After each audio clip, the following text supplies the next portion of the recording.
கர்த்தருடைய பரிசுத்தமான நாமம் மகிமைப்படுவதாக. ஆசீர்வாதமான ஒரு நல்ல காலை வேளையிலையும் அனுதின மன்னா என்கிற வேத தியானத்தினால் உங்களை சந்திப்பதில் மிகுந்த சந்தோஷம். இந்த புதிய நாளிலேயும் கர்த்தருடைய வார்த்தையை கேட்பதற்கு உங்களுடைய இருதயங்கள் திறக்கப்படுவதாக. இந்த நாள் ஜனவரி மாதம் 29 புதன்கிழமை காலவேளை. இந்த காலவெளியிலேயும் யாத்திராகமத்தின் புஸ்தகம் 6ஆம் அதிகாரத்தை நாம் வாசித்து தியானிக்கலாம். இந்த அதிகாரத்தில் 30 வசனங்கள் உள்ளடக்கி இருக்கிறது. இந்த அதிகாரத்தில் கர்த்தர் மோசேயை பலப்படுத்துவதை குறித்தும், மோசே இஸ்ரவேல் ஜனங்களிடத்திலும் பார்வோனிடத்திலும் பேசுவதை குறித்தும், பார்வோனிடத்திற்கு போகும்போது யார் யாரையெல்லாம் அழைத்து கொண்டு போக வேண்டும் என்பதை குறித்தும் இந்த அதிகாரத்தில் மிக தெளிவாக எழுதப்பட்டிருக்கிறது. கர்த்தர் நல்லவர். இந்த காலவேளை நம்முடைய தியானத்திற்காக இந்த அதிகாரத்தினுடைய ஸ்தோத்திரம் 9வது வசனத்தை வாசிக்கிறேன். இந்த பிரகாரமாக மோசே இஸ்ரவேல் புத்திரருக்கு சொன்னான், அவர்களோ மனமடிவினாலும் கொடுமையான வேலையினாலும் மோசேக்கு செவிகொடாமல் போனார்கள். கர்த்தர் நல்லவர். இன்றைக்கும் ஆண்டவர் தம்முடைய ஜனத்தோடு பேசுகிற பல வார்த்தைகளை நாம் கேட்டுக்கொண்டிருக்கிறோம். ஆண்டவர் தம்முடைய ஜனத்தோடு எப்படி பேசுகிறார்? பூர்வ காலங்களிலே பங்காக வகை வகையாக பிதாக்களுக்கு தீர்க்கதரிசிகள் மூலமாய் திருவுளம் பற்றின தேவன் இந்த கடைசி நாட்களில் தம்முடைய குமாரன் மூலமாய் திருவுளம் பற்றி கொண்டிருக்கிறார்.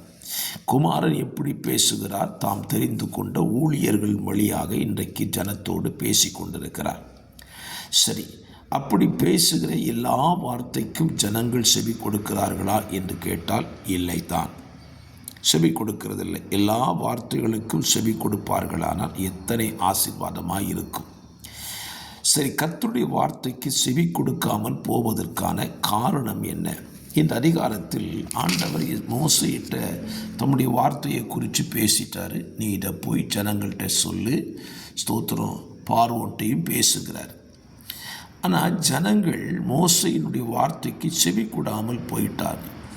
இன்றைக்கும் ஊழியர்கள் வாயிலாக பேசப்படுகிற வார்த்தைகளுக்கு ஜனங்கள் செவி கொடுக்காமல் போவதற்கான காரணம் 2 இந்த வசனத்தில் இருக்கிறது. 1 மனமடிவு, 2வது கொடுமையான வேலை.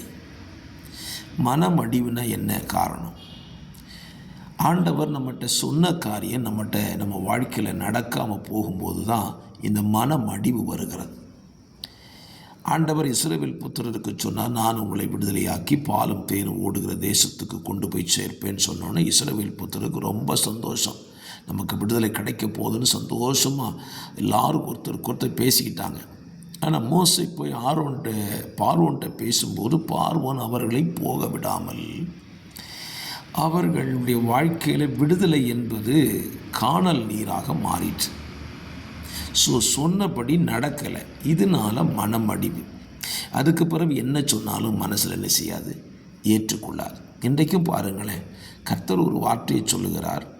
அந்த வார்த்தையை ஊழியர்கள் ஜனங்களுக்கு சொல்லுகிறார்கள். அந்த வார்த்தையின்படி அவங்க வாழ்க்கையில் நடக்கலைன்னு சொன்ன உடனே அதுக்கு பிறகு என்ன சொன்னாலும் அவங்க கேட்க மாட்டாங்க. இதுதான் இன்றைக்கி உள்ள நிலைமை. ஊழியக்காரங்க பிரசங்கம் பண்ணுறபடி நம்ம வாழ்க்கையில் நடந்துட்டால் நமக்கு ரொம்ப சந்தோஷமாக இருக்கும். கர்த்தர் சொன்னார், கர்த்தர் என்கிட்ட பேசினார், அது நடந்துட்டுன்னு சொல்லி. அப்படி நடக்கலைன்னா திரும்ப என்ன சொன்னாலும் என்ன செய்ய மாட்டோம், காதில் ஏற்றுக்க மாட்டேன். ஏன்? சொன்னதே நடக்கலை, திரும்ப என்னத்தை சொல்கிறார்? மனமடிவு. 2வது வசனத்தை கேட்காமல் போவதற்கான காரணம் கொடுமையான வேலை. வேலை பளு அதிகரிச்சிட்டுனா வசனத்தை கேட்க மாட்டோம். இஸ்ரவேல் புத்திரருக்குடைய கொடுமையான வேலை என்ன? செங்கல் அறுக்கணும், வைக்கோல் சேர்க்கணும், தினமும் கொடுக்க வேண்டியதை கொடுக்கவும் செய்யணும். இதனால் அவங்க ரொம்ப மனசில் சோர்ந்துட்டாங்க. அருமையான கர்த்தருடைய பிள்ளைகளை, இன்றைக்கும் உங்கள் வாழ்க்கையில் பாருங்கள், இடைவிடாமல் நீங்கள் ஓடி உழைக்கத்தான் செய்கிறீர்கள். வேலை செய்து தான் பார்க்கிறீர்கள். இப்படி வேலை செஞ்சுட்டு ஞாயிற்றுக்கிழமை சர்ச்சுக்கு வந்தால் துதிக்கவும் முடியல, ஆராதிக்கவும் முடியல, வார்த்தையை கேட்கவும் முடியல. என்ன காரணம்? நம்ம படுற கஷ்டம் நமக்கு தானே தெரியுது.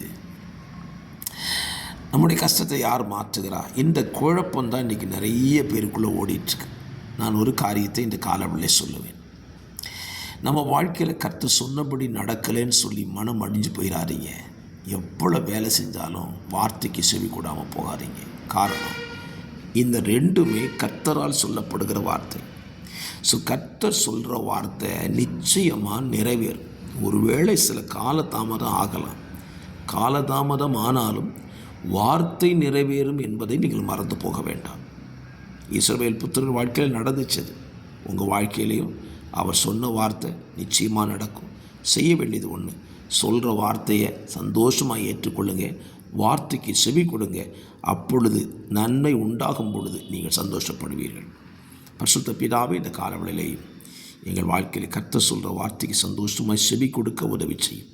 இயேசுவின் நாமத்தில் பிதாவே, ஆமென்.